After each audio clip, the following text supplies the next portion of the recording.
আমরা বিভিন্ন সময় বিভিন্ন পরীক্ষায় অবতীর্ণ হয়েছি।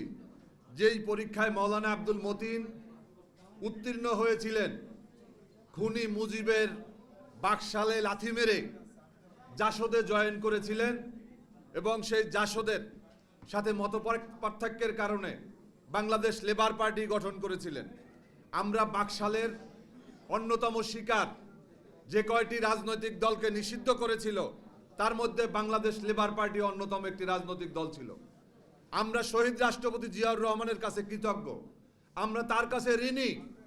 এজন্য আমরা শহীদ রাষ্ট্রপতি জিয়াউর রহমানকে আমরা মাথার উপরে রেখেছি, আমাদের মাথার তাজ হিসাবে তাকে রেখেছি। আমরা মনে করি শহীদ রাষ্ট্রপতি জিয়াউর রহমান বাংলাদেশে বহুদলীয় রাজনীতির প্রবর্তন না করলে আজকে আমাদের এখানে যারা উপস্থিত আমাদের সবার বাকশালের সদস্য হওয়া ছাড়া কোনো গত্যন্তর ছিল না।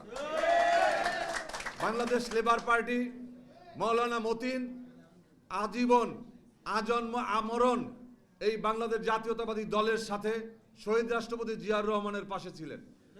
আমরা 2007 সাল থেকে আমরা 18 দলীয় জোটের আগে সমমনা দল, 18 দলীয় জোট, 19 দলীয় জোট, 20 দলীয় জোট, যুগপৎ আন্দোলন, এর মধ্যে আন্দোলন সংগ্রামে অনেকে টাকায় গরুর মতো ছাগলের মতো বিক্রি হয়েছে।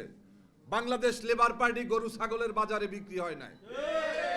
আমরা বিগত আন্দোলন সংগ্রামে আপনারা দেখেছেন 5 তারিখের জুলাইয়ে যে আন্দোলন হয়েছে, সেই জুলাই আমাদের মহানগরের নেতা আউয়াল মিয়া আমাদের এরকম মিছিল মিটিংয়ে সরব ছিলেন, তিনি শাহাদত বরণ করেছেন।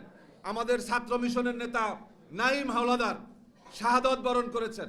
আমরা তারপরে এখন পর্যন্ত এই বিএনপি, বেগম খালেদা জিয়া, তারেক রহমান, নজরুল ইসলাম খান, আমরা তাদের পাশে আছি এবং আমরা পাশে থাকব যতক্ষণ পর্যন্ত এদেশের মানুষের অধিকার প্রতিষ্ঠা না হবে। আমি শুধু অন্তর্বর্তীকালীন সরকারের উদ্দেশ্যে একটা কথা বলতে চাই। আজকে তাদের একজন উপদেষ্টা তিনি যেভাবে আওয়ামী লীগের ক্রিয়ানক হিসেবে ভূমিকা পালন করেছেন, এগুলা বন্ধ করতে হবে। মাহফুজ আলম কোথায় কোন ভূমিকা রেখেছেন আমরা জানি না। আমরা একদিন দেখেছি ডক্টর মোহাম্মদ ইউনূস তাকে এই আন্দোলনের একজন মাস্টার মাইন্ড হিসাবে পরিচিত করেছেন। আমরা রাজপথে ছিলাম, আমরা নিজেরা সক্রিয় ছিলাম, আমরা তাকে কখনো কোথাও দেখি নাই। কিন্তু আজকে তিনি বাংলাদেশের জাতীয়তাবাদী শক্তি, ধর্মীয় মূল্যবোধে বিশ্বাসী শক্তির মধ্যে আজকে দেওয়াল তৈরির জন্য চেষ্টা করছেন।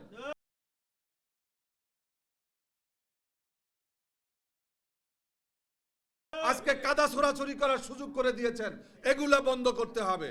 বাংলাদেশের আমরা ফ্যাসিবাদ বিরোধী সমস্ত রাজনৈতিক দলের ঠিকানা এক, আমাদের নেতা এক, আমাদের সমস্ত উদ্দেশ্য এক।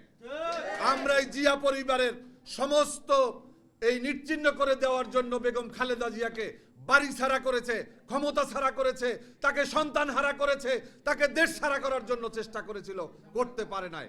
আজকে আমরা বাংলাদেশে যখন একটা নির্বাচনের জন্য সমস্ত মানুষ অপেক্ষা করছে, আমরা দেখেছেন এখানে আপনারা দেখেছেন যে আমাদের এই যে 31 দফা, এটাই লেবার পার্টিও এটার অংশীদার।